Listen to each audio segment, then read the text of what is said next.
ayun nga po, no, na-appreciate po ni Edu yung mga ibinibigay nga po sa kanya ni Viancy at pinapahalagahan nga po niya ito gaya ng pagpapahalaga niya kay Viancy. Hindi daw po ito basta-basta tsinelas lang, regalo lang, towel lang, importante po ito sa kanya. Kumbaga, may sentimental value po ito.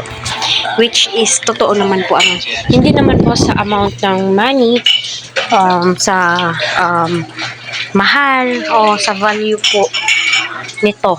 So, correct me if I'm wrong na lamang po. Yung importante is, appreciate mo, kasi yun naman po talaga yung pinaka-importante sa lahat, di po ba? Yung na-appreciate mo yung ibinibigay sa'yo, di ba? And syempre, i-appreciate mo din yung taong nag-effort. Kaya, ay nako, kinikilig na nga po ito si Viancy habang sinasabi ko sa kanya ni Kalingap Edu ito. Kaya patuloy po natin suportahan si Kalingap Rab, Kuya Val, Ate Edna. Wag ho natin skip ang kanilang ads.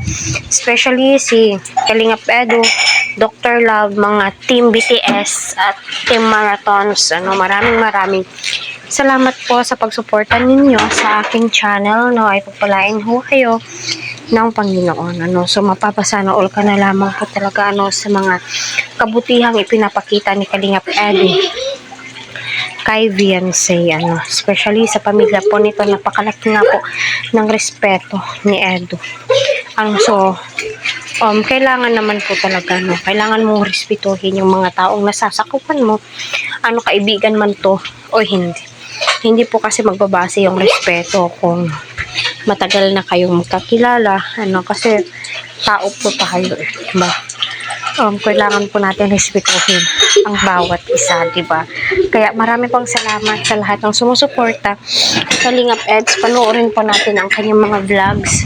Huwag ho natin skip ang kanyang mga ads, So, masasabi ko na, although first time nga po, ni Viancy ginawa ito kasi palagi po niyang napapansin kay Kalingap Edu na nagpupunas ng damit, yung kamay yung ipinupunas, walang towel, grabe marami ang napapansin si Viancy kay Eds. Kaya kita nyo yung mga ibinibigay po ni Viancy ay gamit na gamit, diba? Gamit na gamit po talaga ni Edu, diba?